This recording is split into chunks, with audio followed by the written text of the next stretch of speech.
Hello, you are welcome to another sewing tutorial on olives. In this tutorial, we are going to tackle one of the most challenging yet rewarding part of shirt making, which is the collar. So we are going to draft, assemble and attach it together. So do keep on watching, do not go anywhere. Let's get right into this video.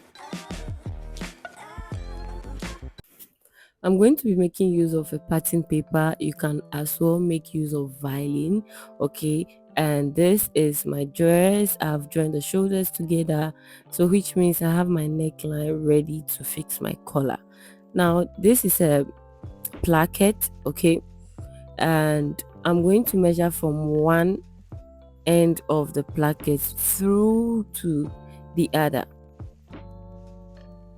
While measuring, make sure you do not stretch the neckline or do not pull the neckline before measuring. Okay, so after measuring, I have 18 as the total measurement of my neckline, and I'm going to divide that into two. I've also folded my paper into two equal parts, so which is 9 inches, right?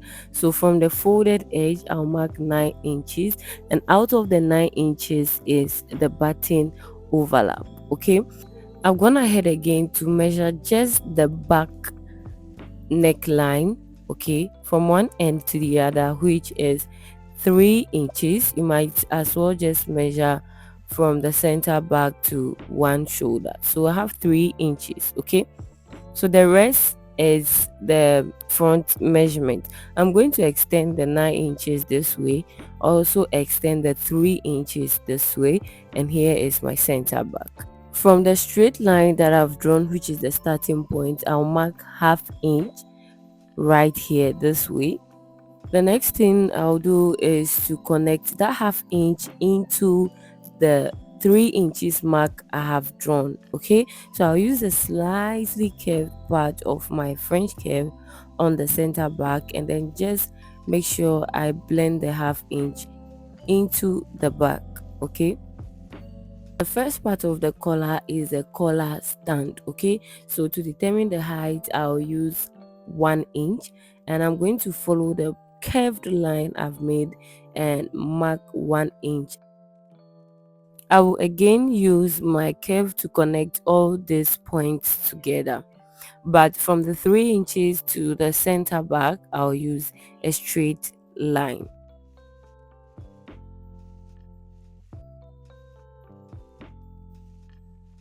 So one line of the collar stand is longer than the other, so to correct that, I'm going to use this ruler and connect this side against the corner right here this way, so this way it will be able to take out any excess. Okay, so you follow the straight line with your pencil and mark. Okay, so here is the excess I have taken out. Okay, now I'll go ahead and mark 1 inch as the button stand.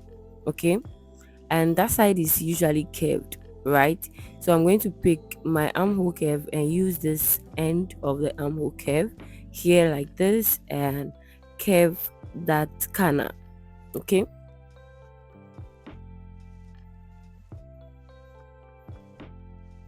we will then move on to draft the fall.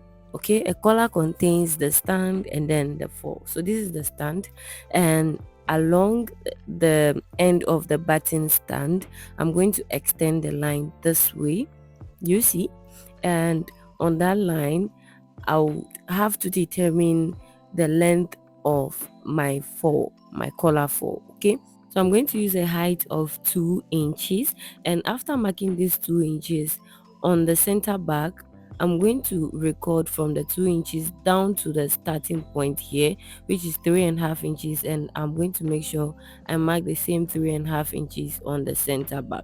This way I'll get the right line to work with. Okay, right here I'll mark half inch this way, and I'll make use of my curve, connect from the half inch on the center back to blend into the straight line I have here. Whatever we are doing here is by excluding the button stand. Okay, the collar 4 starts away from the button stand. Now we are going to determine how we want the collar to be. So I'm going to mark half inch up and half inch out, like this, up, out. Okay, connect with a straight line this way, and also connect with a curve to blend into the center back. So I'll pick my curve. You can either use an armhole curve or hip curve, pant curve, any of them. Please note that however you use your curve, it is going to affect your outcome. Okay, I'll keep my curve this way. Okay, and then just connect just like you see. Now you can actually connect your collar for however you want it. Okay, it can be very pointy or less pointy or different style, right? And I'm going to show you how. The first one, from here I marked half inch up and then marked half inch out. This time I'll mark 1 inch up, and along the 1 inch I'll mark out, so here like this, and follow that 1 inch and mark another 1 inch out here. Okay, all marking starts from the initial line. So however you want it, you can even get to 2 inches. Just make sure you mark up and out, up and out. Okay, so here is my line. I'm going to connect from that point down here and also pick my curve and connect. So here I'm just showing you how you can curve and how your curve can give you different shape and effect. Okay, so whatever you do, make sure that that 3 inches marked initially becomes your guideline. Okay, so I'm going to blend it into the top this way. I'll go again by marking from this same point 1.5 inch, so 1.5 inch up, and along that point 1.5 inch out. So where the out ends will be your guideline. So you connect right from there down here, you pick your curve, connect down here as well. This is just to tell you that you can do it anyhow depending on the style you are going for, or depending on how you feel you want your collar to look like. Okay, even the very inner one could also be your collar, the one without the marker. And now I've decided to go for the red collar 4. So I've cut out my stand, which is the base. Okay, and for the 4 I'll go for the red line. So whichever you want, you go for that. Okay, all right, so the next thing is to cut out a piece of violin with both. So this is the collar 4 and I've just cut one. I use a medium violin. Okay, and the collar stand as well, I use a medium violin, one each. I'll go on to grab my material and fuse my collar stand right there. After fusing it, I'll mark half inch around the shape. Okay, and then cut out. I'll repeat the same thing to the collar 4 as well.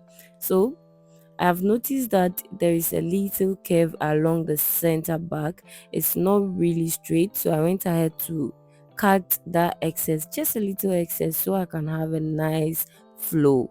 Okay, now this is it. I fused and added allowance round. I went ahead again to cut an extra one without the violin. So after cutting with the allowance, I used that to cut another one. I repeated the same thing to the collar form. Okay, okay, so let's move on to assembling and attaching. This is my collar stand. I'll pick the one with the violin and fold in the excess from the down up this way, and after that I will top stitch. We'll do that soon. Okay, so all I did is press it in place with my iron and for the collar 4, we are going to stitch from one end following the shape of the violin. The violin is going to be a guideline. Okay, so I'll go ahead and top stitch on my collar stand, which has the violin, the one we've folded and pressed up. So after stitching, this is how it looks like. You should also have something like this. Moving on to the collar 4, I'm going to be using a thread around the pointed area. I folded about 4 strands of thread. Okay, so I'm going to start by stitching this way, following the shape of the violin, and when I have one step more to move and pivot and continue, you understand soon. Okay, then I'll use the thread together. So I have one and I have one more step to pivot. So before that, all right, this is how it goes with a bunch of threads together. I'm going to pick one side of the thread and just place it inward this way. I'll use my fingers after placing it inside. I'll use it on it so it doesn't move, and then this other side goes this way.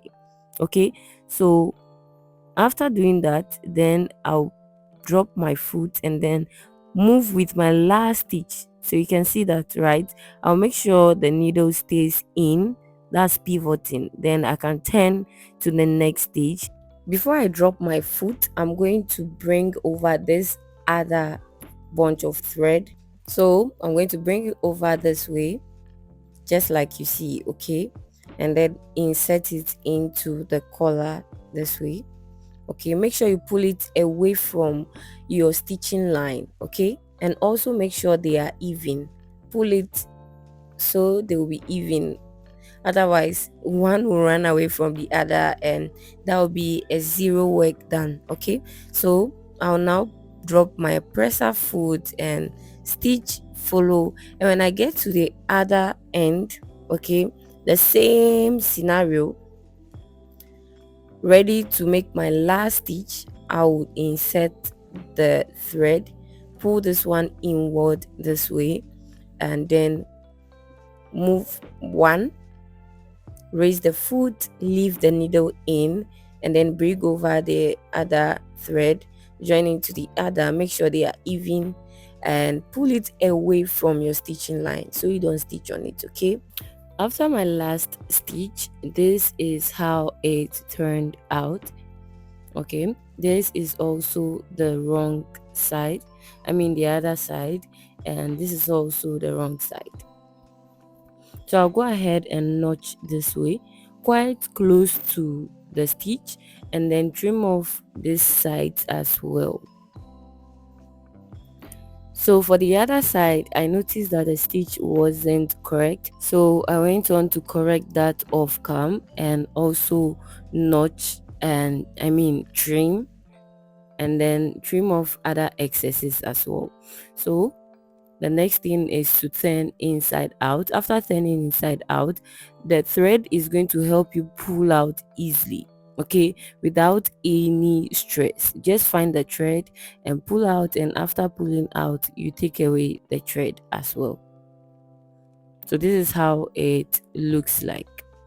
This is not actually pointed, but it was due to the correction, so it made the stitch, I think, doubled. But this is the other side as well. After pulling, you could see that one is very pointy and one is a bit rounded but still pointy, so we'll keep it this way. So I'll go ahead and also take out the other thread. So the next thing I'm going to do is press this collar 4 really well and go ahead and make my top stitch. I'll do a top stitch along the circumference of the collar 4. This is how it also looks like, nice and neat, right? So you should also have something like this.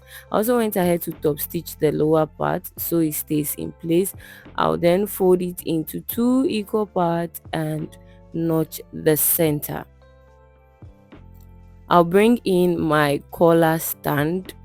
Also find the center of the collar stand.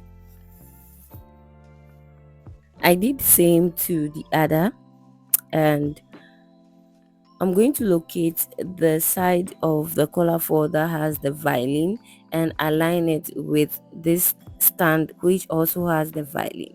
Now what we intend doing is to sandwich the collar four with the collar stand, which means that we want the collar four to be in between the two pieces of the collar stand, which is what I'm doing now. But the first thing is to pin down and top stitch just one of the collar stand with it so it stays in place, and then you place the other beneath this way, you see. So let the collar four stay in between and match the center together.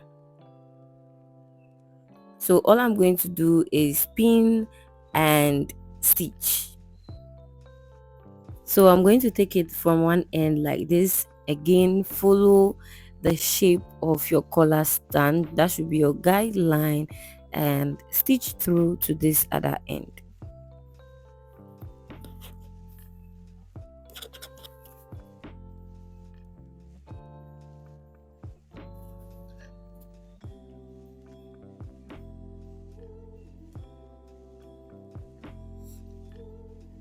So after stitching, I'm going to turn inside out both ends, and then the idea is to meet them together and make sure everything is equal. One is not higher than the other. If that is correct, I'll go ahead and trim off little excess from it and notch the curved part of the collar stand. I'll repeat the same thing to this end. Then I can finally trim the top part and turn everything inside out.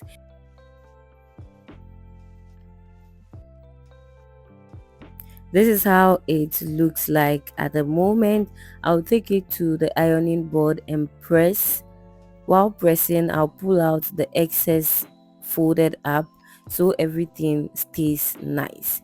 Now I'll go ahead and use my chalk and mark along my stitching line where I will actually join the collar to my neckline.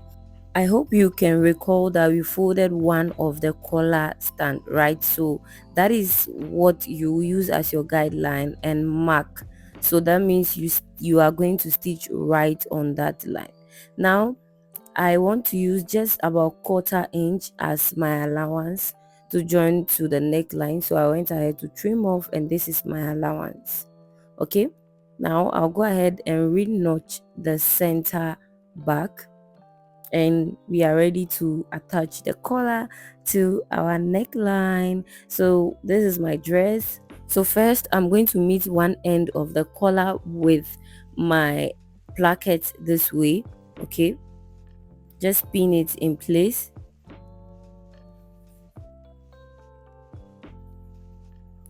I would also locate both center back notches and pin them together. I would also pin the last end of the collar and the placket together and then pin. This is actually a placket or a polo placket dress, but I decided to use a shirt collar instead of a polo collar. Okay, so I'm going to follow my white line which I've marked, follow, stitch from one end to the other. As easy as that. I'll go ahead and turn the excess inward after stitching. Right here, turn the excess inward this way nicely and pin.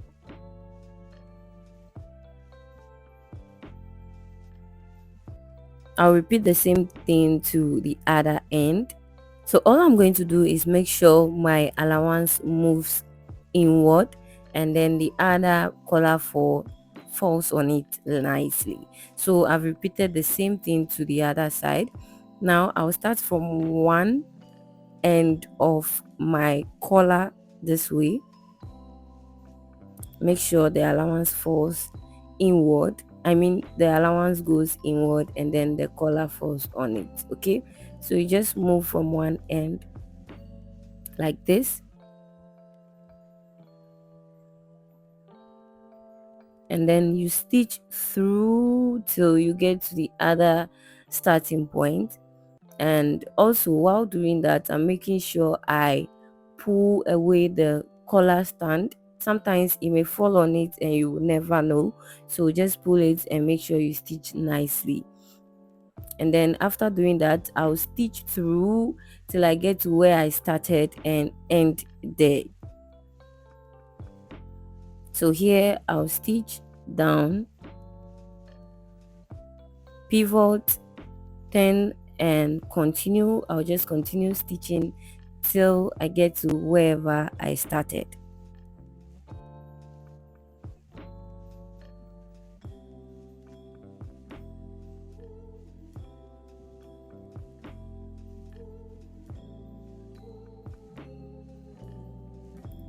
Yes, yes, yes. This is how to attach a shirt collar. It is very easy if you follow the steps and you take your time. If you are a beginner, just relax and follow step by step, and you get it and even get it better. Okay? So this is how it turned out. I'm glad I shared this tutorial with you.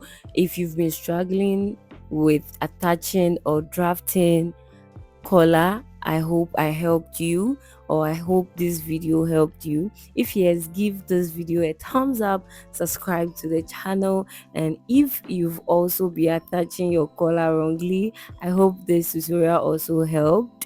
And yes, don't forget to give this video a thumbs up. Once again, subscribe to the channel if you are yet to. I will see you in the next one.